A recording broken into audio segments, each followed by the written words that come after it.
Hello everybody, आप सभी का हमारे online platform YouTube channel career classes Suratgarh में स्वागत है।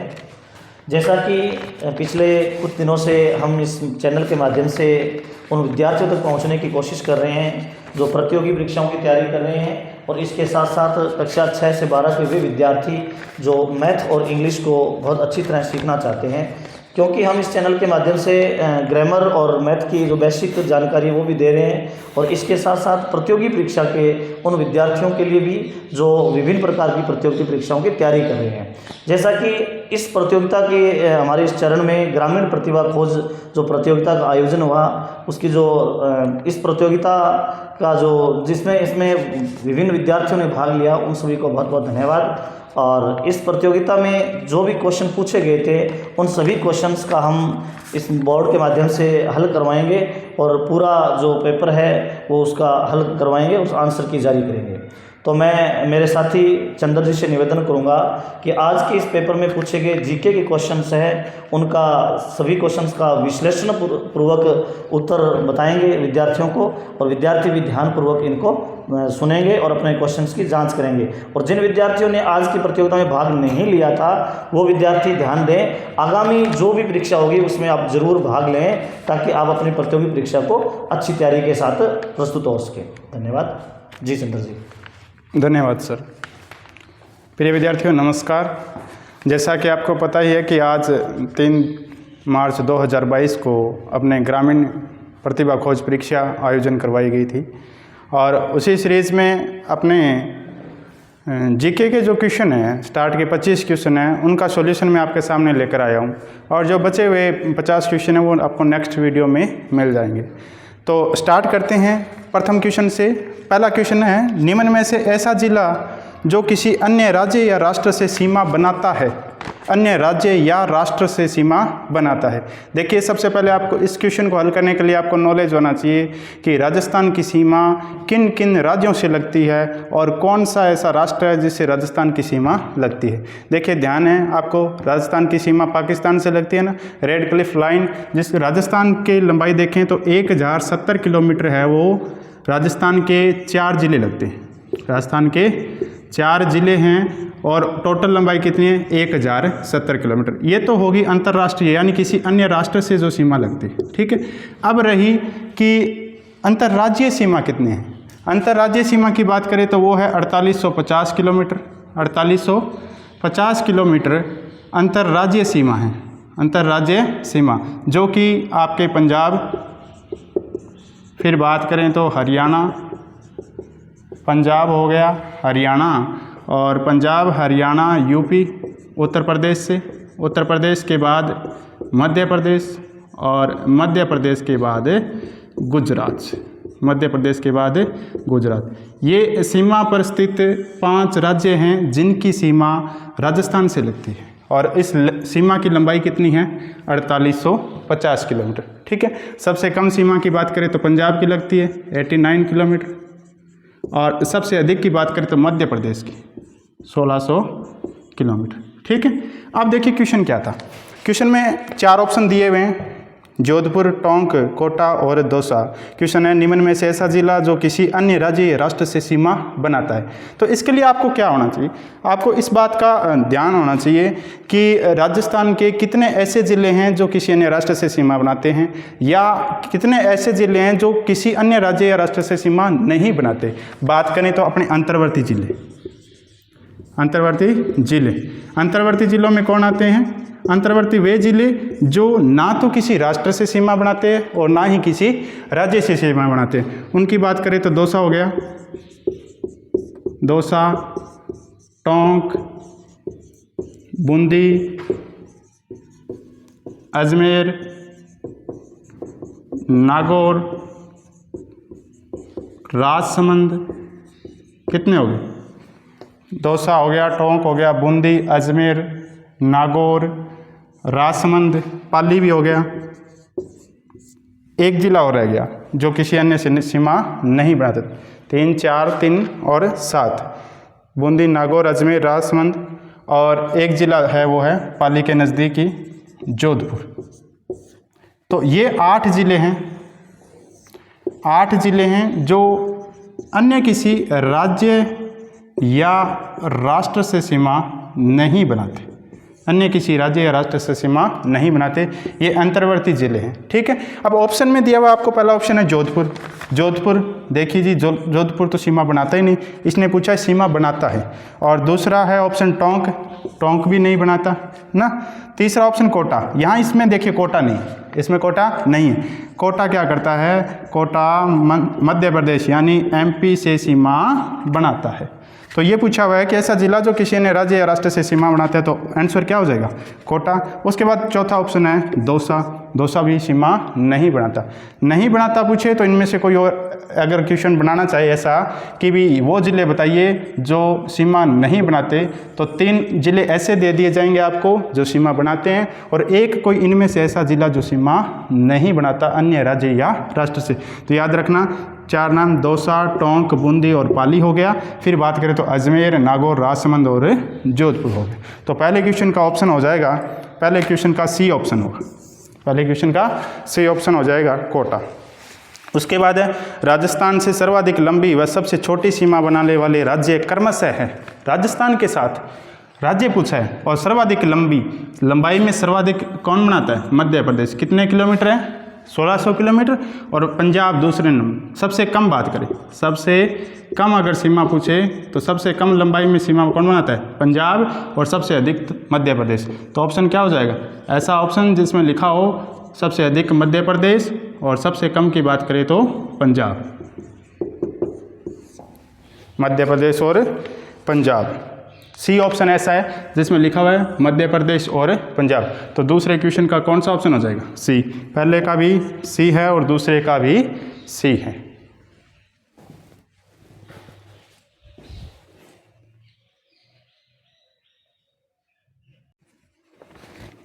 तीन नंबर क्वेश्चन है, पाकिस्तान से सीमा लंबाई में आरोही क्रम कौन सा है।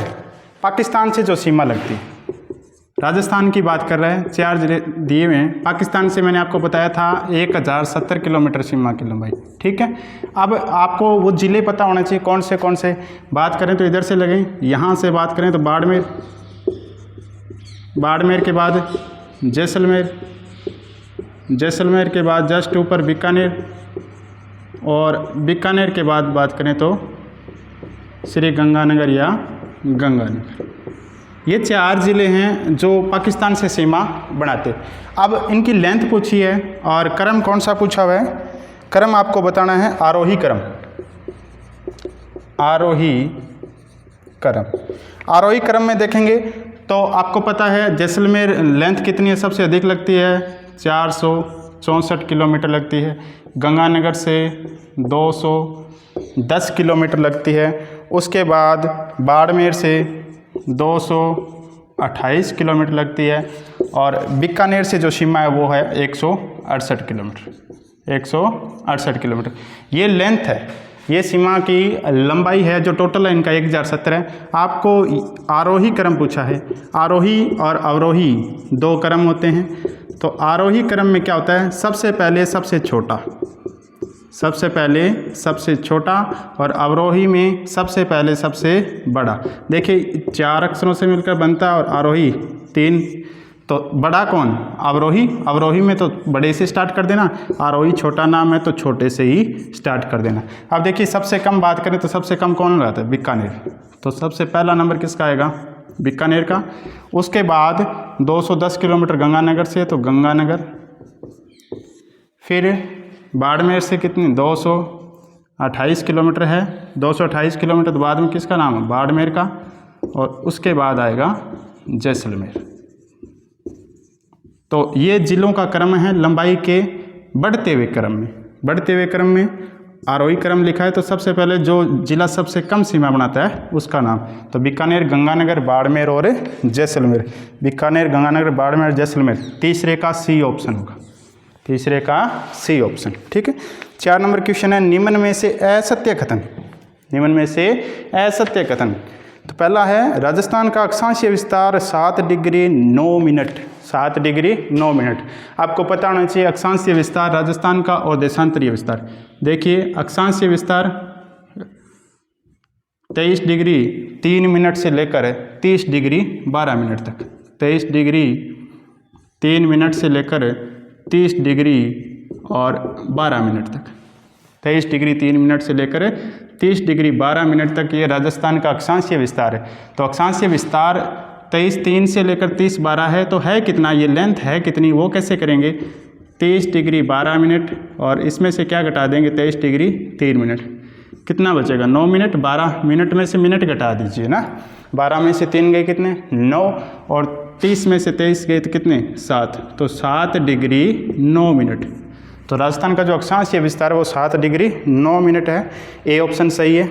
दूसरा देखिए देशांतरीय विस्तार, देशांतरीय विस्तार, और देशांतरीय विस्तार करें तो कितना 69 डिग्री 30 मिनट से लेकर 69 डिग्री 30 मिनट से लेकर 78 डिग्री 17 मिनट, 78 डिग्री 17 मिनट। अब 78 17 में से 69 30 घटाओगे, 78 घटाओगे तो कितना आएगा, 78 माइनस 69 डिग्री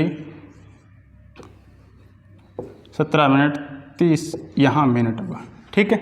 अब घटाएंगे तो देखिए 17 में से 30 नहीं जाएगा, तो 17 में से 30 नहीं जाएगा तो इधर से एक आप डिग्री उधार लोगे तो कितना, 1 डिग्री में कितने मिनट 60 मिनट, और 60 मिनट जैसे जाएंगे तो 60 और 17 कितने हो गए 77, कितने हो गए 77 मिनट हो गए, और 77 मिनट में से 30 घटा दो, 77 में से 30 घटाओगे तो कितना 47, यानी 47 मिनट हो जाएगा।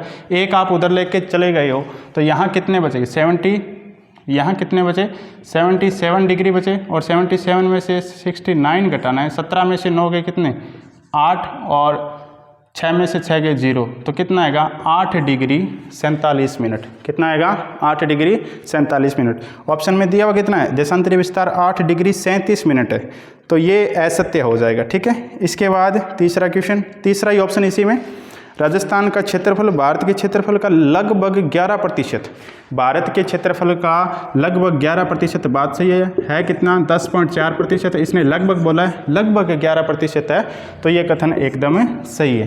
तो असत्य कथन कौन सा हो जाएगा, बी हो जाएगा। तो चौथे क्वेश्चन का आंसर होगा बी, चौथे का बी हो जाएगा, ठीक है। उसके बाद है 5 नंबर क्वेश्चन, राजस्थान के निम्नलिखित जिलों को पूर्व से पश्चिम की ओर सही क्रम में व्यवस्थित करना है। जिलों को पूर्व से लेकर पश्चिम की ओर, पूर्व से पश्चिम की ओर सही क्रम में व्यवस्थित करना है। यहाँ पूर्व से पश्चिम का मतलब है राजस्थान के इन जिलों को आप देशांतरीय स्थिति बतानी है, इनकी आपको देशांतरीय स्थिति बतानी है। तो जिले 4 हैं, कौन से बूंदी है, अजमेर है, उदयपुर है और नागौर है। तो सबसे पहले आपको पता है बूंदी यहाँ पड़ता है, सबसे पहले यही आएगा। तो सबसे जो स्टार्ट होगा पूर्व की ओर से, पूर्व की ओर स्टार्ट होगा, उसमें आ जाएगा एक तो बूंदी, बूंदी के बाद अजमेर और नागौर में देखिए अजमेर और नागौर यहाँ पड़ता है, पर पहले देशांतरीय स्थिति है वो किसकी आती है, अजमेर की। तो बूंदी के बाद आएगा अजमेर के बाद आएगा नागौर, और लास्ट ऑप्शन कौन सा बचा है, नागौर, और लास्ट ऑप्शन है उदयपुर जो कि यहाँ पड़ता है। देशांतरीय स्थिति की बात करें तो उदयपुर यहाँ है, तो नागौर के बाद कौन आ गया, उदयपुर। तो यही क्रम रहेगा, ये पूर्व से लेकर पश्चिम की तरफ, यानी इधर से लेकर यहाँ पूर्व से चले पश्चिम की तरफ आएंगे तो देशांतरीय इनकी जो स्थिति है वो ये रहेगी, बूंदी, फिर अजमेर, नागौर और फिर उदयपुर, अजमेर, नागौर और उदयपुर। तो 5वें क्वेश्चन का बी सही होगा, बी पार्ट है।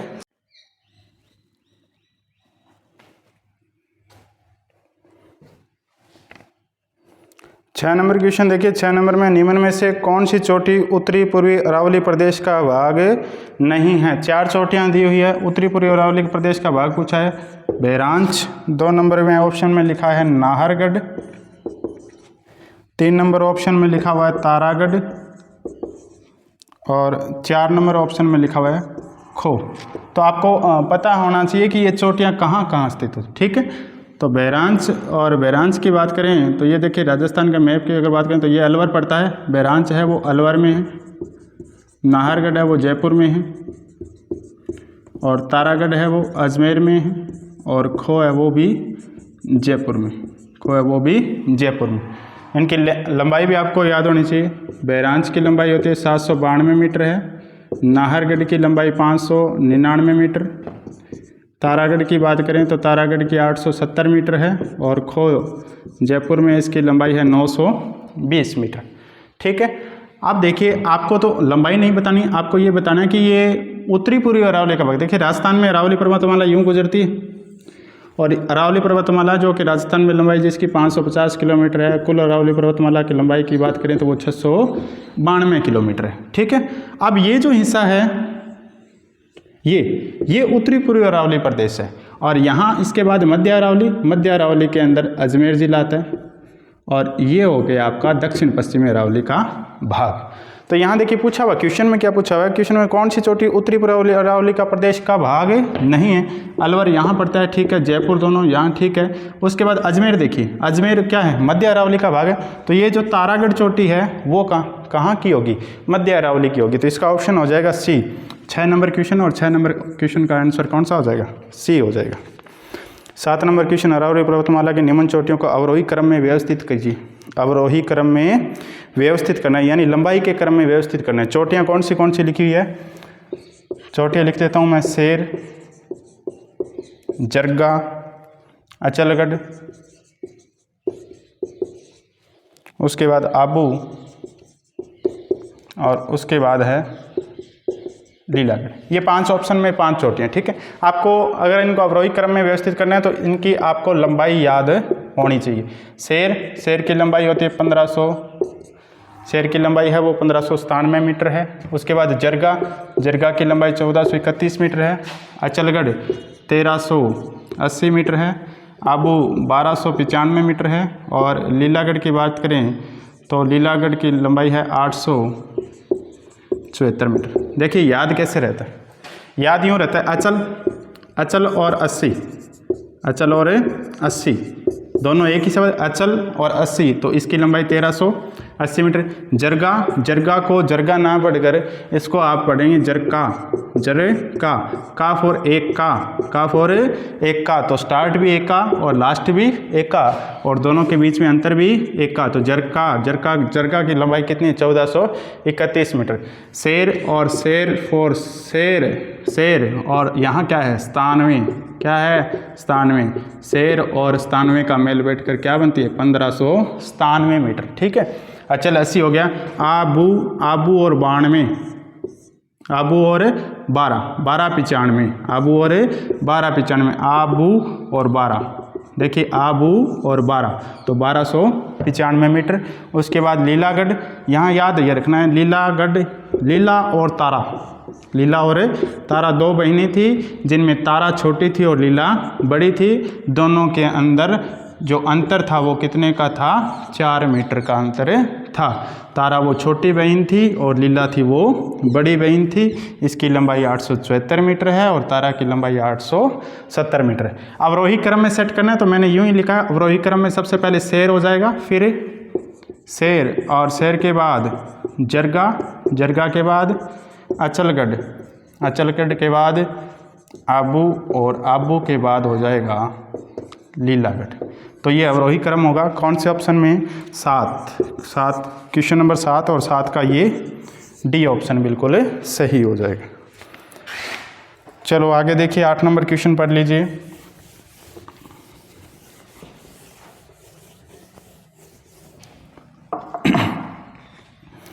8 नंबर क्वेश्चन है, राजस्थान के धरातल स्वरूपों के संबंध में निम्नलिखित में कौन सा कथन गलत है, यानी गलत कथन छांटना आपको। पहला, अरावली विश्व की प्राचीनतम वलित पर्वत श्रेणी है। दूसरा, उत्तरी पूर्वी मैदान सिंधु नदी द्वारा निर्मित मैदान का भाग है। तीसरा है, पश्चिमी बालू का मैदान है वो 33 सागर का विशेष रूप है। और चौथा पार्ट दिया हुआ है, दक्षिणी पूर्वी पठार है वो गोंडवाना लैंड का विस्तारित भाग है। देखिए राजस्थान को 4 भौतिक प्रदेशों में बांटा गया और 4 भौतिक प्रदेशों में जो उत्तरी पश्चिमी जो मरुस्थलीय प्रदेश है वो तो आपको पता ही है कि 33 सागर का अवशेष है, तो सी ऑप्शन बिल्कुल सही है। उसके बाद दक्षिणी पूर्वी पठार है वो गोंडवाना लैंड का भाग है, वो भी बिल्कुल सही है। इसके बाद पहला ऑप्शन जैसे अरावली विश्व की प्राचीनतम वलित पर्वत श्रेणी, बिल्कुल सही ऑप्शन है। विश्व की सबसे प्राचीनतम वलित पर्वत श्रेणियों में से एक है, तो अरावली सही। तो जो बी ऑप्शन है इसका, उत्तरी पूर्वी मैदान सिंधु नदी द्वारा, नहीं, सिंधु नदी द्वारा निर्मित मैदान नहीं है, तो 8 का हो जाएगा बी। 8 नंबर क्वेश्चन का बी ऑप्शन है वो गलत है। यही पूछा हुआ है कि कौन सा कथन आपका गलत है। उसके बाद 9 नंबर क्वेश्चन, 9 नंबर क्वेश्चन काफ़ी इंपॉर्टेंट क्वेश्चन है, बोराट के पठार से संबंधित। बोराट के पठार, सबसे पहले बोराट का पठार कहाँ स्थित है? तो बोराट का पठार आप सभी को पता है कुंभलगढ़ और गोगुंदा के बीच। कहाँ स्थित है? कुंभलगढ़, कुंभलगढ़ और गोगुंदा के बीच स्थित है। और बोराट के पठार के बारे में ए ऑप्शन में लिखा हुआ यह भूभाग उदयपुर के उत्तर पश्चिम में स्थित है। बिल्कुल सही बात है। यह भाग कहाँ है? उदयपुर के उत्तर पश्चिम में, उदयपुर के उत्तर पश्चिम में स्थित है। तो पहला ऑप्शन सही है। दूसरा है कुंभलगढ़ और गोगुंदा के बीच में, सही है। तीसरा है यह अरब सागर और बंगाल की खाड़ी के जल प्रवाह के बीच जल विभाजक का कार्य करता है। बिल्कुल सही बात है। बोराट का पठार, बोराट के पठार से जो बाईं तरफ से जो नदियाँ निकलती है वो कहाँ जाती है? वो अरब सागर में जाती है, वो अरब सागर में। और जो दाईं तरफ से यानी इस साइड से जो नदियाँ निकलती है, जैसे बनास नदी है, तो बनास नदी कहाँ जाएगी? बनास नदी आगे जाकर चंबल नदी में मिल जाती है, तो वो बंगाल की खाड़ी का प्रवाह क्षेत्र है, बंगाल की खाड़ी का प्रवाह क्षेत्र है। तो सही बात है बिल्कुल। यह अरब सागर और बंगाल की खाड़ी के जल प्रवाह के बीच जल विभाजक का कार्य करता है। चौथा है पठार की औसत ऊंचाई 1225 मीटर है, 1225 मीटर, ये भी बिल्कुल सही है। इसकी जो एवरेज जो ऊंचाई है वो 1225 मीटर है। तो चारों कथन सत्य हो गए। पहला कि ये उदयपुर के उत्तर पश्चिम में स्थित है, दूसरा कुंभलगढ़ और गोगुंदा के बीच स्थित है, तीसरा ये जो अरब सागर और बंगाल की खाड़ी है इनके बीच में जल विभाजक का कार्य करता है, ये बात भी सही है। और चौथा है कि इसकी जो औसत ऊंचाई है वो 1225 मीटर है। तो चारों कथन इसके सही है। तो 9 का डी हो जाएगा, 9 का डी। 10 नंबर क्वेश्चन, अरावली पर्वतमाला के बारे में सत्य कथन बताना है ना। तो पहला लिखा हुआ है अरावली पर्वतमाला विश्व की नवीन पर्वतमालाओं में से एक। देखिए अभी पढ़ा है आपने, अरावली पर्वतमाला प्राचीन है। नवीन की बात करें तो नवीन पर्वतमालाओं में हिमालय आता है। नवीन पर्वतमालाओं में कौन है? हिमालय। अरावली है वो प्राचीन है, अरावली है वो प्राचीन पर्वतमाला, प्राचीन पर्वतमालाओं में से एक है। और पहला ऑप्शन गलत हो गया। दूसरा है, लिखते जाइए इसमें, ए गलत हो गया। बी में लिखा है इसका उद्भव प्री कैम्ब्रियन कल्प में, सही है बिल्कुल। इसका जो उद्भव है वो प्री कैम्ब्रियन युग में हुआ है। तीसरा, यहाँ राज्य के लगभग 9.3% क्षेत्रफल, राज्य का जो कुल क्षेत्रफल है उसका जो लगभग 9.3% भाग है उसमें अरावली आती है। और राज्य की यहाँ 10% जनसंख्या निवास करती है, बिल्कुल सही है। तो सी बिल्कुल सही है। और डी है पर्वतमाला की राजस्थान में कुल लंबाई 692 किलोमीटर, 692 किलोमीटर, ना जी ना, 692 तो टोटल है, 692 तो अरावली की टोटल लेंथ है। और राजस्थान में बात करें तो राजस्थान में अरावली की लंबाई कितनी है? 550 किलोमीटर। तो डी भी गलत है। तो इसके दो ही कथन सत्य हैं, बी और सी। बी और सी जिस ऑप्शन में दिए हैं वो ऑप्शन हो जाएगा। तो डी 10वें का डी ऑप्शन हो जाएगा, जिसमें बी और सी दोनों कथन सत्य हैं। 11 नंबर क्वेश्चन देखिए, ये 10 क्वेश्चन थे जियोग्राफी से संबंधित 10 क्वेश्चन वो अपने कंप्लीट कर चुके। फिर 11 नंबर क्वेश्चन है जयपाल व पुस्तक प्रकाश नामक पुस्तकालय। जयपाल और पुस्तक प्रकाश, जयपाल और पुस्तक प्रकाश, जयपाल और पुस्तक प्रकाश नाम के जो पुस्तकालय हैं वो कहाँ स्थित है? तो आपको पता है ये मानसिंह द्वारा स्थापित है, मानसिंह द्वारा स्थापित है। और ये मेहरानगढ़ दुर्ग में, कौन से दुर्ग में है? मेहरानगढ़ दुर्ग, जो कि जोधपुर में, मेहरानगढ़ दुर्ग जोधपुर में चिड़ियाटुक पहाड़ी के ऊपर है, चिड़ियाटुक पहाड़ी के ऊपर, चिड़ियाटुक पहाड़ी के ऊपर मेहरानगढ़ दुर्ग जो कि जोधपुर में है। और इसी दुर्ग में जयपाल और पुस्तक प्रकाश नामक पुस्तकालय है, वो मानसिंह के द्वारा बनाए गए। और बात करें तो मेहरानगढ़ दुर्ग के बारे में, मेहरानगढ़ दुर्ग चिड़ियाटुक पहाड़ी पर है और जोधपुर में। मेहरानगढ़ दुर्ग की नींव है राव जोधा के द्वारा, राव जोधा के द्वारा रिद्धि बाई के हाथों 1459 मई 1459 में रखी गई थी। इसके बाद बात करें तो मेहरानगढ़ दुर्ग में ही तोपें हैं जिनका नाम आपको पता है, शंभुबाण, किलकिला, इस नाम की जो तोपें हैं वो मेहरानगढ़ दुर्ग में स्थित है। उसके बाद है गागरोन दुर्ग के बारे में सत्य कथन। गागरोन दुर्ग पता है, गागरोन दुर्ग जो कि जल दुर्ग की श्रेणी में आता है। गागरोन दुर्ग है वो जल दुर्ग की श्रेणी में आता है और जल दुर्ग की श्रेणी में गागरोन दुर्ग जल दुर्ग की स्थिति में श्रेणी में आता है। इसके बाद ये तीन ओर से जल से घिरा हुआ है, तीन ओर से जल से घिरा हुआ है, ठीक है। और तीनों ओर से जो घेरने वाली नदी है उसका नाम है काली सिंध नदी है, इसको तीनों ओर से घेरी रखती है। और पता है आपको गागरोन दुर्ग झालावाड़ में है, गागरोन दुर्ग झालावाड़ में। देखिए ऑप्शन में क्या क्या लिखा है, इस दुर्ग का निर्माता वो झाला जालिम सिंह है। दुर्ग के निर्माता झाला जालिम सिंह जो कोटा के शासक थे, नहीं जी, इन्होंने नहीं बनवाया था। इस दुर्ग को बनाया था परमार जो नरेश थे, बीजल देव डूड के द्वारा इसका निर्माण किया गया। तो पहला ऑप्शन इसका गलत हो जाएगा। पहला ऑप्शन है निर्माता झाला जालिम सिंह थे, गलत है जी। दूसरा काली सिंध और आहू नदी के संगम पर, बिल्कुल सही बात है। ये जल दुर्ग है, तीन ओर से इसको काली सिंध नदी घेरती है और काली सिंध और आहू नदियों के संगम पर ये गागरोन दुर्ग है। इसके बाद संत पीपा की छतरी, संत पीपा राजस्थान में भक्ति आंदोलन की अलख जगाने वाले पहले संत थे संत पीपा, जिनकी छतरी यहीं है। और मीठे शाह की दरगाह भी गागरोन दुर्ग के अंदर है, ठीक है। तो संत पीपा की छतरी है, संत पीपा जिन्हें छिंपा जाति के लोग पूजते हैं, संत पीपा राजस्थान में भक्ति आंदोलन की जो अलख जगाने वाले थे वो कौन थे, संत पीपा। इनकी छतरी गागरोन दुर्ग में ही स्थित है। तो गागरोन दुर्ग के बारे में क्या क्या याद रखोगे, जल दुर्ग की श्रेणी में आता है, झालावाड़ में स्थित है और तीनों ओर से इसको काली सिंध नदी घेरते हैं और काली सिंध और आहू नदियों के संगम पर स्थित है। और इसका निर्माण है वो बिजल देव डोड बोल सकते हो या ढोड बोल सकते हो, जो भी, ठीक है, के द्वारा करवाया गया था। और इसमें संत पीपा और मीठे शाह की दरगाह भी स्थित है, ठीक है। संत पीपा की छतरी और मीठे शाह का दरगाह है, ठीक है। तो इसके बारे में सत्य पूछे हैं तो सत्य हो जाएंगे बी, सी और डी। तो 12 नंबर क्वेश्चन था और 12 नंबर क्वेश्चन का ए ऑप्शन हो जाएगा, 12 नंबर क्वेश्चन का ए ऑप्शन होगा, बी, सी और डी। उसके बाद आगे बढ़िए 13 नंबर क्वेश्चन जो कि दुर्ग से ही संबंधित है।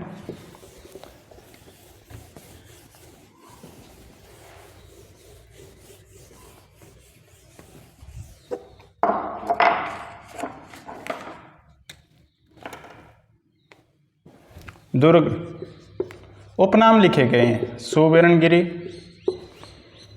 दूसरे ऑप्शन में लिखा है मयूर ध्वज, सवर्णगिरी और लास्ट है दुल्लरगढ़।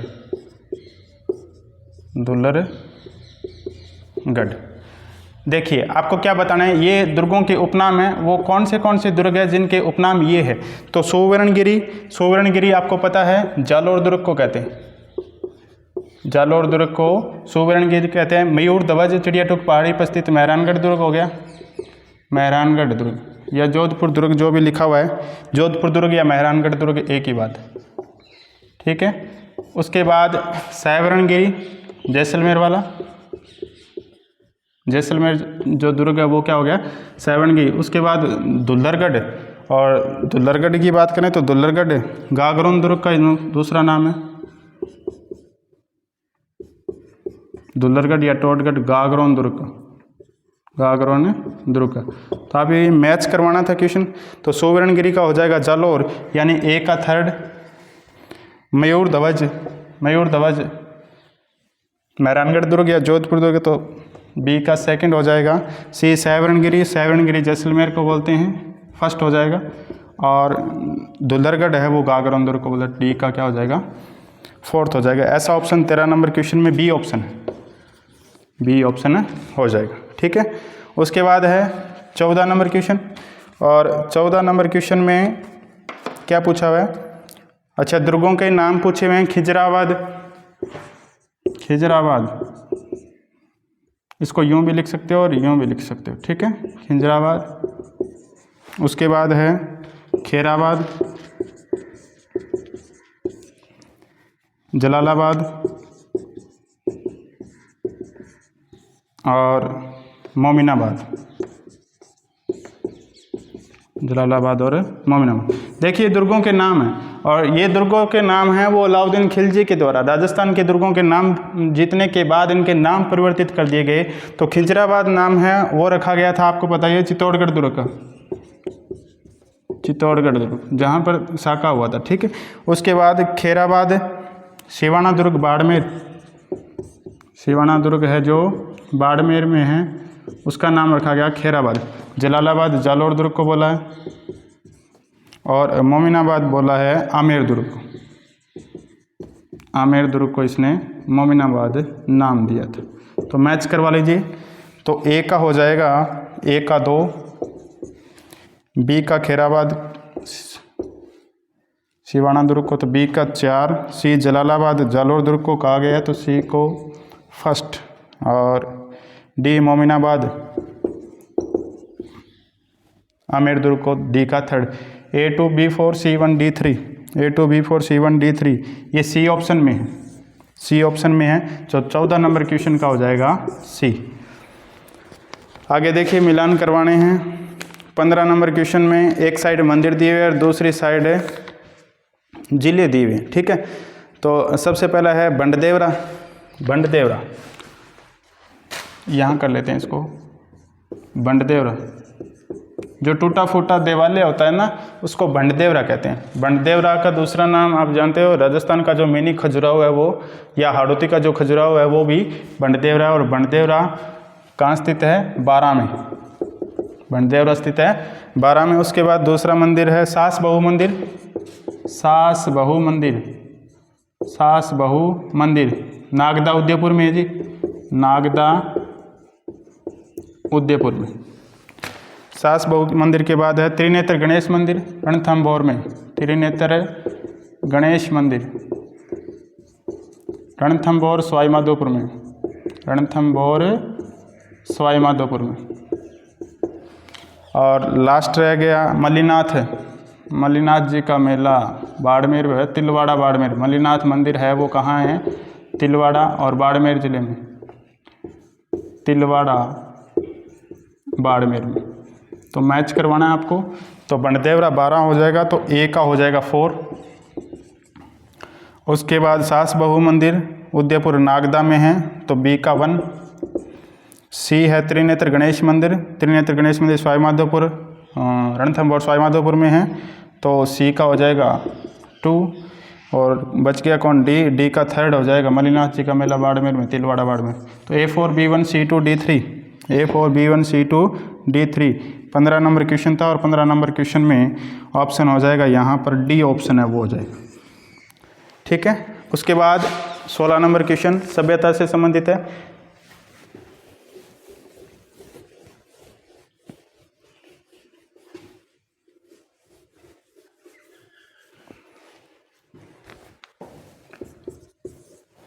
सोलह नंबर क्वेश्चन, आहड़ सभ्यता स्थित है।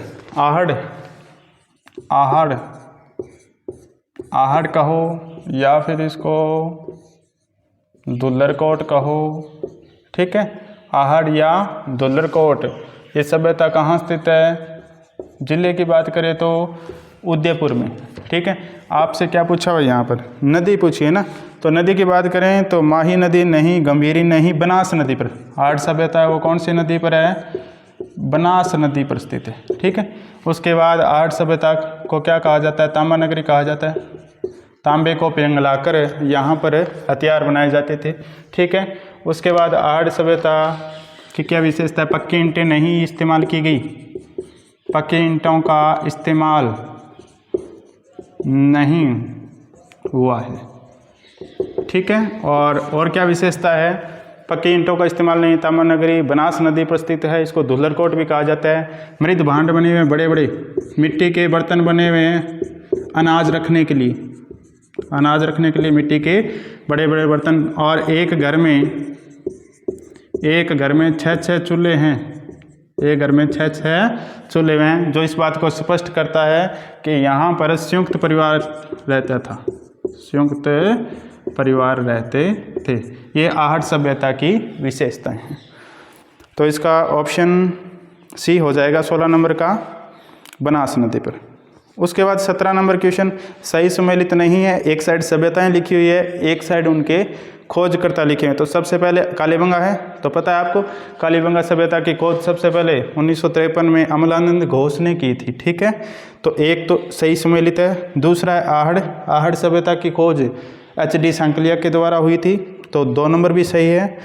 3 नंबर है बेराठ, और बेराठ के सामने लिखा हुआ है केदारनाथ, केदारनाथपुरी नाजी। बेराठ सभ्यता की खोज किसने की थी? दयाराम साहनी। बेराठ सभ्यता जयपुर में पड़ती है और बीजक की पहाड़ी पर है, और दयाराम साहनी के द्वारा इसकी खोज की गई थी। तो 17 में हो जाएगा सी। 17 में जो सी है वो ऑप्शन हो जाएगा। क्यों? क्योंकि बेराठ सभ्यता और बेराठ सभ्यता की खोज दयाराम साहनी द्वारा हुई थी। दयाराम साहनी द्वारा। बेराठ कहाँ पड़ती है? जयपुर में बीजक पहाड़ी पर। बीजक पहाड़ी, ये वही बेराठ सभ्यता है जहाँ से बाणगंगा नदी निकलती है, और उसके अलावा यहाँ पर पांडव आए थे। ठीक है, और यहीं से अशोक के शिलालेख भी मिले हुए। ठीक है, और उसके बाद है बागौर। बागौर भीलवाड़ा में है, और बागौर की खोजकर्ता VN मिश्रा थे। बागौर भीलवाड़ा में, बागौर भीलवाड़ा में, और खोज करता थे VN मिश्रा। ठीक है, तो 17 का सी हो जाएगा, जो सही मैच नहीं है। 17 के सी में बेराठ में दिया हुआ केदारनाथपुरी गलत है, क्योंकि 17 के सी में बेराठ है, और बेराठ में की खोज किसने की थी? दयाराम साहनी ने की थी। उसके बाद हल्दी घाटी के युद्ध को किस विद्वान ने खमनौर का युद्ध कहा था? हल्दी घाटी के युद्ध को किस विद्वान ने खमनौर का युद्ध कहा था? पहला ऑप्शन है कर्नल टोड। नहीं, कर्नल टोड ने ये कहा था इस युद्ध को कि ये मेवाड़ की थर्मोपली है। मेवाड़ की थर्मोपली, मेवाड़ की थर्मोपली। कौन से युद्ध को कहा था? हल्दी घाटी के युद्ध को किसने कहा था? कर्नल टोड ने, कर्नल टोड ने। दूसरा ऑप्शन है बदायूनी। बदायूनी है, और बदायूनी ने का क्या था? बदायूनी ने इसको कहा था ये गोगुंदा का युद्ध है। गोगुंदा का युद्ध है। किस युद्ध को कहा था? हल्दी घाटी के युद्ध को किसने कहा था? बदायूनी ने। तीसरा ऑप्शन है अबुल फजल। अबुल फजल, हाँ, तो अबुल फजल ने कहा था कि ये हल्दी घाटी जो युद्ध है वो किसका युद्ध है? खमनौर का युद्ध, खमनौर का युद्ध है। ठीक है, तो इसका सही आंसर है वो कौन सा हो जाएगा? सी। 18 नंबर क्वेश्चन का सही आंसर है वो कौन सा हो जाएगा? सी हो जाएगा। 19 नंबर क्वेश्चन राणा सांगा और बाबर के मध्य निर्णायक युद्ध कब हुआ था? राणा सांगा और बाबर के मध्य काफ़ी चर्चित युद्ध है, और बाबर इन दोनों के मध्य खानवा भरतपुर का युद्ध हुआ था। खानवा भरतपुर में हुआ था, और जो कि 1527 में हुआ था। 1527 में। तो 1527 जिस ऑप्शन में वो सही हो जाएगा। तो 19 नंबर क्वेश्चन का हो जाएगा ए। उसके बाद 20 नंबर है अकबर द्वारा प्रताप के पास भेजा गया प्रथम राजदूत था। देखिए, अकबर ने महाराणा प्रताप के पास 4 है वो संदेश वाहक भेजे थे, 4 दूत भेजे थे, राजदूत, और उनमें से प्रथम कौन था ये आपको बताना है। तो 4 जो थे उनका नाम याद रखना है। तो ये ट्रिक है, जमा भट्टो, जमा भट्टो। ठीक है, जमा भट्टो। जय फॉर क्या हो गया? जय फॉर जलाल खां हो गया, और जय फॉर जलाल खां, माँ फॉर कुंवर मान सिंह, कुंवर मान सिंह, और भट्टो बै फॉर भगवान दास, भगवंत दास, भगवंत दास, और टैफोर हो गया टोडरमल, टैफोर हो गया टोडरमल। तो आपको अगर ट्रिक याद रखनी है अकबर के द्वारा भेजा गए राजदूतों की, तो जमा भट्टो, जलाल खां, कुंवर मान सिंह, भगवंत दास और टोडरमल, ये समय के इसी क्रम में भेजे गए थे। सबसे पहले जलाल खां को भेजा गया, और सबसे अंतिम अगर बात करें तो वो टोडरमल को भेजा गया था। ठीक है, टोडरमल को दिसंबर 1573 में भेजा गया था। उसके बाद पॉलिटिकल के क्वेश्चन स्टार्ट हो जाते हैं। 21 नंबर क्वेश्चन देखिए,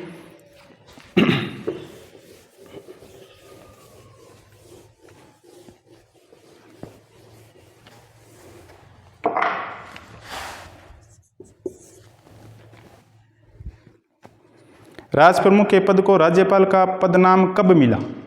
देखिए, राज प्रमुख था और राज प्रमुख को राज्यपाल नाम से कब जाना गया ये बताना है। ठीक है, आप सभी को पता है राजस्थान अपने वर्तमान स्वरूप में कब आया था? 1 नवंबर 1956 को। 1 नवंबर 1956 जब राजस्थान का एकीकरण पूरा हुआ था। राजस्थान का एकीकरण पूरा हुआ तो राजस्थान अपने वर्तमान स्वरूप में आया और इसी टाइम यानी 1956 में ही राज प्रमुख को राज्यपाल का दर्जा दिया गया। और राज्यपाल की बात करें तो प्रथम राज्यपाल कौन थे? सरदार गुरमुख निहाल सिंह। सरदार गुरमुख निहाल सिंह थे जो राजस्थान के प्रथम राज्यपाल थे।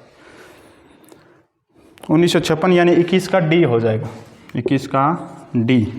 22 नंबर क्वेश्चन देखिए, 22 नंबर क्वेश्चन है, भारतीय संविधान का कौन सा अनुच्छेद उपबंध करता है कि प्रत्येक राज्य के लिए एक राज्यपाल होगा? तो अनुच्छेद 153, अनुच्छेद 153। और अनुच्छेद 153 में लिखा हुआ है कि प्रत्येक राज्य के लिए एक राज्यपाल होगा। तो अनुच्छेद 153 कौन से ऑप्शन में? सी ऑप्शन में। 23 नंबर क्वेश्चन, मिलान करना है। राज्यपाल से संबंधित कुछ अनुच्छेद है।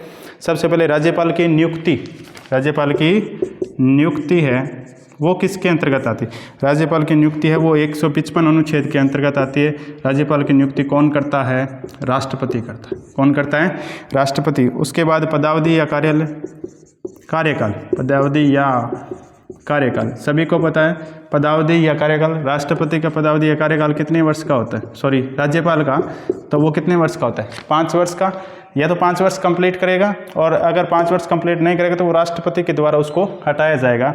इसके अलावा अगर 5 वर्ष कंप्लीट हो गई तो भी वो अपने पद पर बैठा रह सकता है। किसके पश्चात पर्यंत? राष्ट्रपति के। जब तक उसका उत्तराधिकारी कोई और नया राज्यपाल जब तक नियुक्त न कर दिया जाए तब तक वो बैठा रह सकता है। ठीक है, और ये अगर अनुच्छेद पूछे तो 156 अनुच्छेद है। ठीक है, नियुक्ति का 155 है और पदावधि या कार्यकाल का 156 है। उसके बाद राज्यपाल द्वारा शपथ,